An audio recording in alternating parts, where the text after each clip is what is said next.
And so if with Nietzsche, we have the death of God, because that's what he pronounced, the death of God. God's no longer a necessary postulate. With Derrida, you have the death of the author. And what Derrida tried to say, and that would be the eventual, conclusion that would come, is he's like, you can't get at meaning through the text.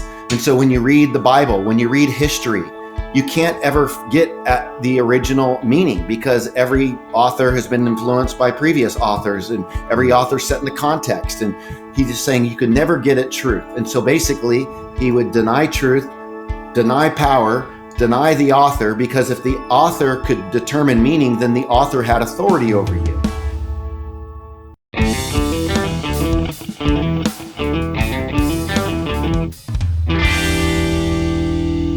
Turbulent times have been known to shake us off our foundation.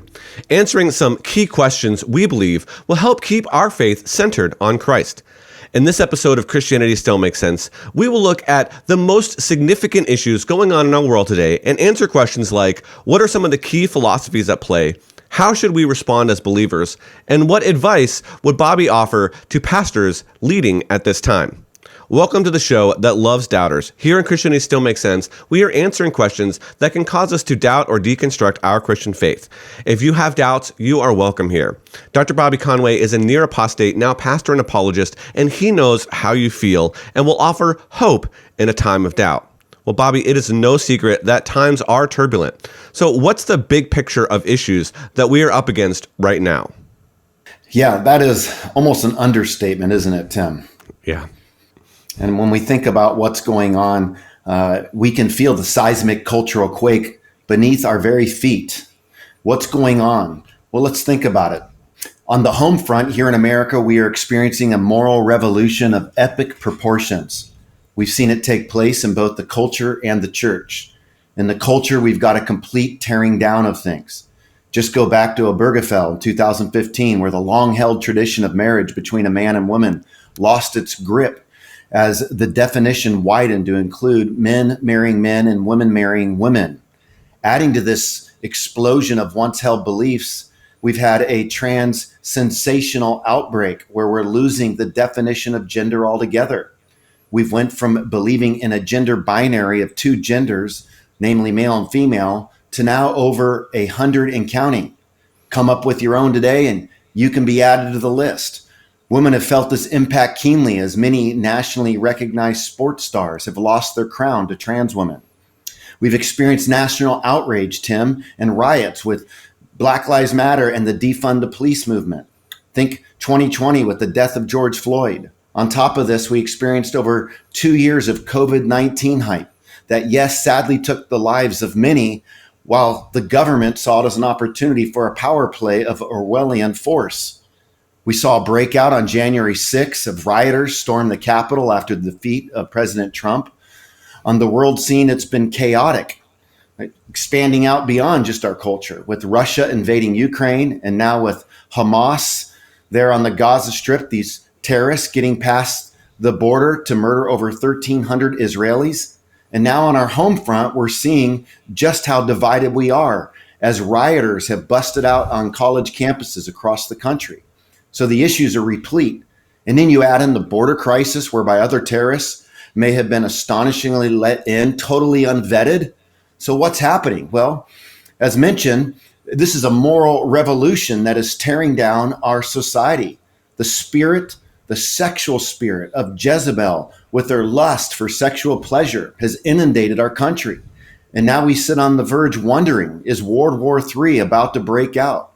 When we listen to Iran's threats, watch Russia and China engage to figure out how they can form an alliance against the West, and pay close attention to Syria as well, Tim. So there's a lot going on, isn't there? Yeah, it is a lot to take in. And I find it hard to process all that's going on and to sort through all the reports to find out exactly what happened. And sometimes this uncertainty can make me feel that times are even more turbulent because I can't even begin to sort through what's going on because I just don't know. And I know that, maybe understanding the ideas behind what's going on can be helpful. So what are some of the key philosophies at play on the world scene for us to be aware of? Well, Well, your point is spot on, Tim. I mean, we are absolutely in a time that is like nothing we've ever seen before. And while we sit, we wait. By the time this is, goes out to the listeners, who knows how much will have changed? I mean, we are just living in such fast-paced, chaotic times. I mean, you add in things like artificial intelligence and what all that means. It is just overwhelming what's happening. I kind of feel like, we've become a modern day Babel building our tower, and this tower appears to be collapsing. And I think it's important for us, while we're seeing what's taking place, to remain as objective as possible. And so, with all the stuff I mentioned above, there's a common denominator that I wouldn't want our listeners and viewers to miss, and it's this: the philosophy of deconstruction has come home to roost. Now, I need to take a little bit of time because this has to get explained, as some of these terms that I'm going to talk about may not be familiar, but we got to get familiar with this. So basically, in the age of modernity, Rene Descartes is considered the father of modernity, and he, proceeded to find certainty by doubting everything. And so he started to doubt everything, but the only thing that he came to conclude that he couldn't doubt for certain was the fact that he thinks, that he's a thinking thing, so to speak, a thinking being. And so that's where we get the fame, cogito ergo sum, I think, therefore I am. And so with this, in modernity, the emphasis came on the thinking, right? So the church, proceeding up to this standpoint in the culture, there was a sense where people were intrigued by the supernatural and believing in the supernatural. And with Descartes' cogito ergo sum, I think, therefore I am, it sort of zipped up the universe. And it wasn't that was Descartes' intention, but people who would pick up his work would start to try to figure everything out without consideration of God. And so we just thought we could reason our way into everything. Well, then the father of postmodernity would become Friedrich Nietzsche. And Nietzsche basically saw that the church as an oppressive class, and the priest in particular is a progressive class, and the rest were like the herd, so to speak. And that needed to be overthrown because the church used morals to keep people enslaved, so to speak. So Nietzsche felt like, to get freed, we need to kind of overthrow that. And each person is their own, unique individual, shaping their own destiny as they go along. Well, after this, with postmodernity, you would have, in the early 20s, a group by the name of the Frankfurt School get formed in Germany. And in this particular school, you would have thinkers that would be deeply influenced as a result of Nietzsche and even Karl Marx. And these would be thinkers like Max Horkheimer, Theodor Adorno, Herbert Marcuse. And they were influenced by the Marxist teaching and by Hegelian philosophy. And they would seek to develop a critical theory. I'm going to come back to that in a moment, but I need to bring out another character by the name of Jacques Derrida. And so what happens is Jacques Derrida, he's known as the father of deconstructionism. And so if with Nietzsche, we have the death of God, because that's what he pronounced, the death of God. God's no longer a necessary postulate. With Derrida, you have the death of the author. And what Derrida tried to say, and that would be the eventual conclusion that would come, is he's like, you can't get at meaning through the text. And so when you read the Bible, when you read history, you can't ever get at the original meaning because every author has been influenced by previous authors and every author set in the context. And he's just saying you can never get at truth. And so basically he would deny truth, deny power, deny the author, because if the author could determine meaning, then the author had authority over you. And yet, like Nietzsche, we can't have anybody have an authority over us, right? We need to all live according to our own way. So with Derrida, right, you have this complete dismantling of the trustworthiness of Scripture, the trustworthiness of history, and then he would influence people such as Judith Butler, a very famous feminist. Richard Rorty, the philosopher who built on Derrida's deconstruction, was also deeply influenced by his writing, yet he would hold to a pragmatic reading of the text, but you can't get meaning, yet you can get practical things to do. Well, isn't that some sort of meaning? Like, what should I do? So all this deconstruction is tearing down all meaning and objective truth.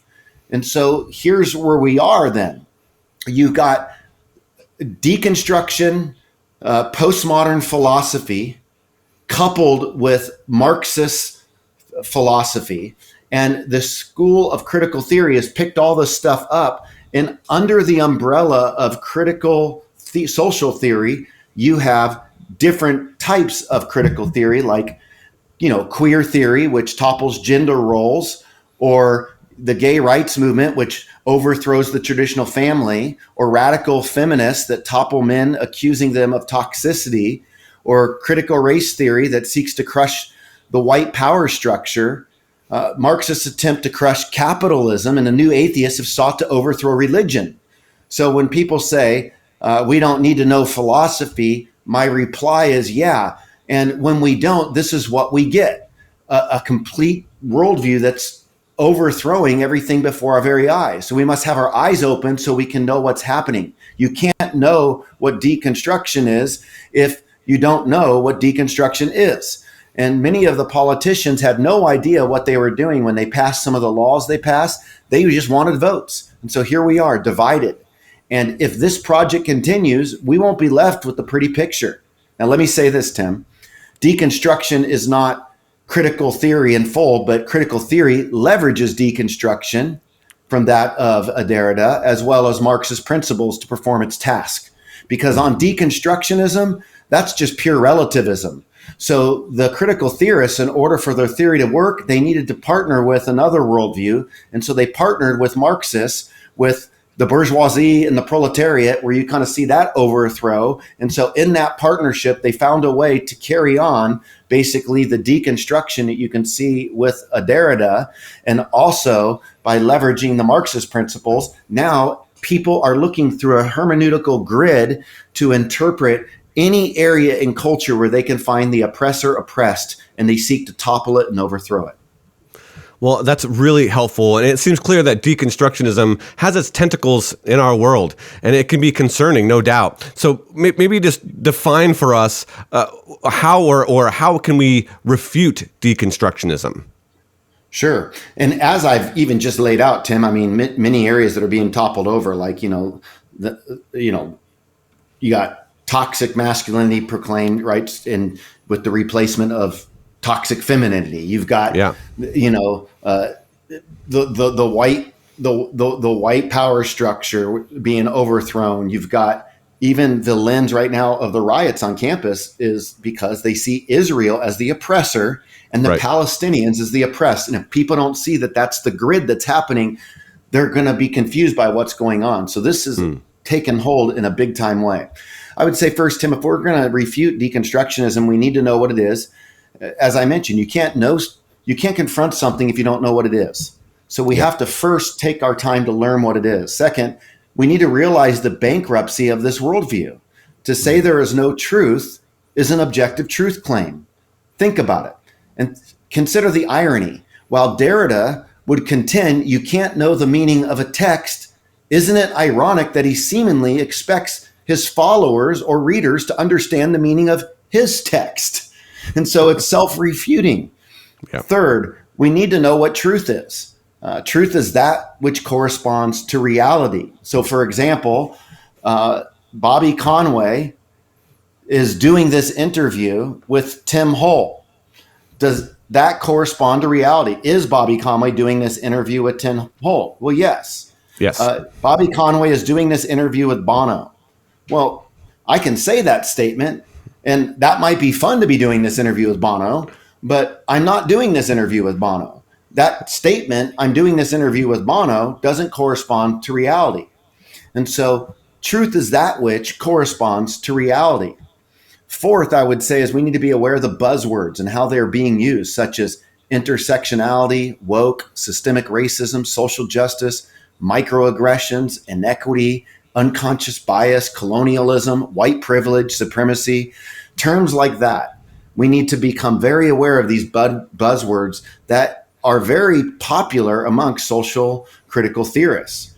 I'd say fifth, we need to avoid using the same words that these people are using, right? So, like the Mormon that will use the terms of the church, and then we think they're Mormons because they're using the same terms, but they believe in a different Jesus, a different Trinity, a different type of salvation. And that becomes very clear once we understand the way they're using the terms. And so we got to be careful then that we don't use terms that are being used by the social critical theorists, because then it bleeds into the church, and then people who aren't aware of these definitions get confused and they don't see anything wrong with the theory. So it blurs the waters when we use the same language, and we need to clean up our language in the way we talk. So even things like social justice, that's a term that I've used myself. And the more I've looked into social critical theory, that's a loaded term. It's freighted with meaning. And so I think for us as Christians, it would be more like a biblical justice that we're trying to use, or what does a righteous justice look like? But not to say that we don't care about social justice. We do, but I just don't believe in it the way that our culture sees it, through the lens of the oppressor oppressed, where you just topple it. And then in the toppling, what do? You just create a new oppressor. Well, with all of that in mind, and thank you for the clarity on that, I know that we have listeners from around the world, and they may be seeing some of those same things wherever they are, but let's just focus on America for a hot second. What does the future look like in America? Man, I know that is a big question, and I'm not exactly sure. I can think about some of the different scenarios that could play out for America in the future. I mean, ultimately, it would be amazing, right, to experience another revival. But this philosophy that we're up against is zealous. And I can see that, Satan could use this philosophy. Like, what other philosophy could you see being used more to bring about the end of the world than the philosophy of deconstructing everything? I mean, that Satan's got a real hold here. And so some people have wanted to say, if they've looked at comparisons to the 60s with the hippie movement and hippie love.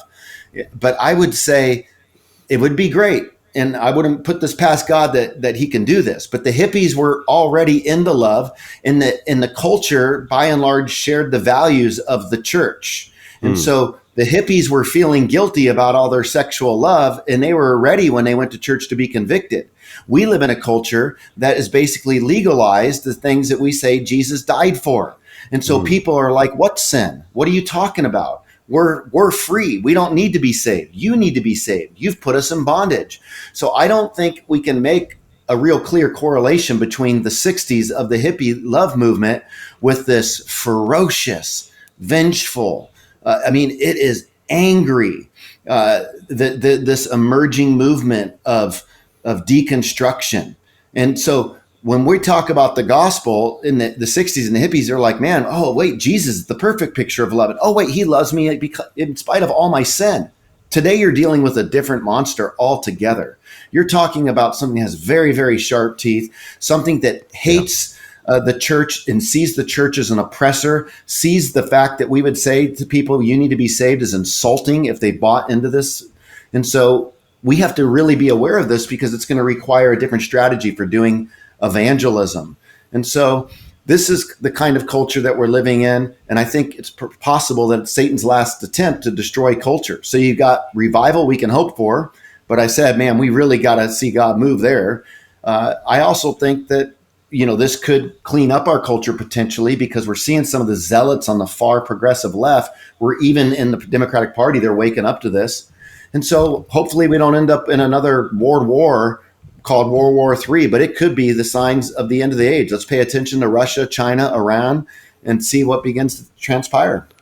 Well, our hope is definitely resting in Christ, and I think that is trying to come through as best we can here. And these are timely warnings. And sometimes when we hear these sort of warnings, we want to act. We want to do something, especially us men. We're fixers. We want to just, give us the game plan, Bobby. We'll dive right in. But let's maybe focus for just a second on what not to do as Christians. What the things that are happening right now. What should we not do as Christians? Let's start there.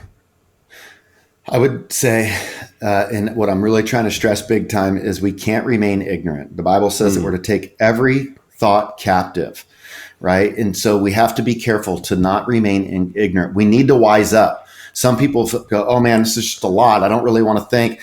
Apologetics is the way we love the world with our mind. So we can love people relationally, and we should, but you don't have to take on learning every single thing about this, but being in the know, understanding basic definitions, understanding history 101 on what we're talking about today. And then I would say also not trying to fit the language of the culture in and make it fit, not trying to make critical social theory work in the church.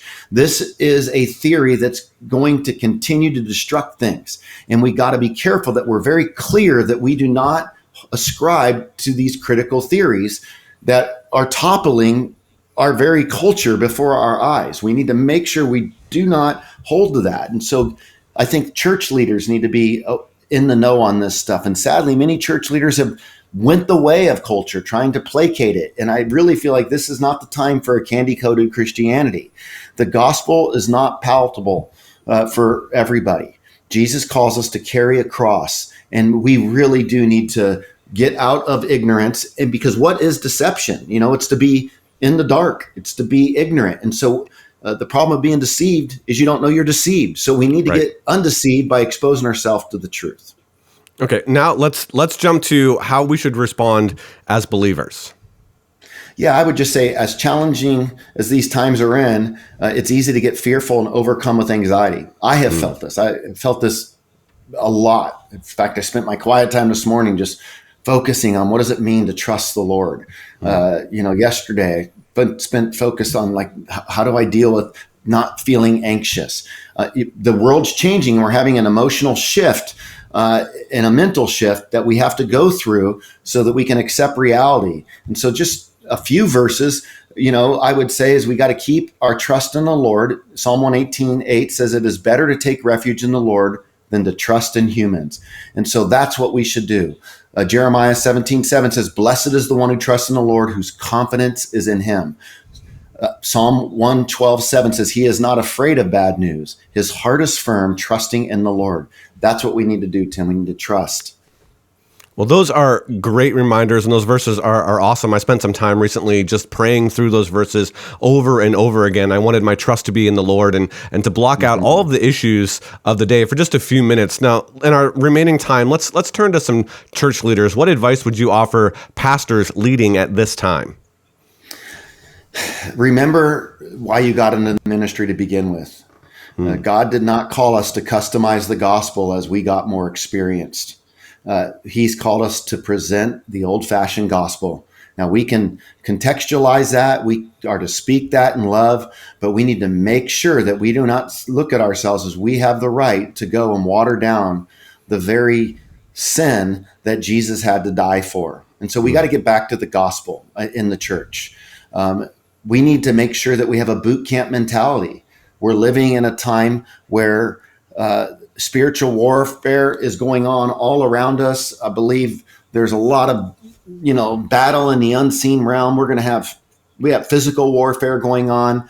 We just need a boot camp mentality. The prosperity gospel will not preach in a tribulation kind of time. And that's why we need to not be preaching a gospel that leaves people disillusioned. We need to be calling our people up to carry a cross, and we need to help prepare our flock to face suffering in the event that it comes our way. We don't know what's going to happen. I'm not a prophet here. I'm just looking at how we got here, and I'm laying out some of the ways that things can go. But my goodness, when you think of the scriptures and what's going on, we could be seeing a sneak preview of the end of the world if we start seeing some of these other key players step into the game. And so we should be very mindful. We shouldn't be making any predictions on dates and stuff like that, but we need to make sure that we've got people that are prayerful too, because when Jesus said to his disciples, pray with me, pray with me, pray with me, while he was in the garden so that you won't fall into temptation. Well, they all scattered. Why do I think Jesus was telling them to pray for him? So that they would have courage to not scatter. We need to help our people to be prayerful. And they were really tired. Sometimes we need to pray even when we don't feel like it. I'm reading Tim Keller's book, Center Church, at the moment, and it's a great reminder to keep the gospel at the center, as it truly does prepare us for any situation. Bobby, any final thoughts you want to leave our audience with today? No, I think I've said what I had to say, Tim. Thank you. All right. Well, if you've learned something and enjoyed this episode, a free and easy way to support the show is to give this video a thumbs up and subscribe to our channel on YouTube. We always love to hear from you, so please leave a comment while you're there. And with that, we will meet you next time on Christianity Still Makes Sense.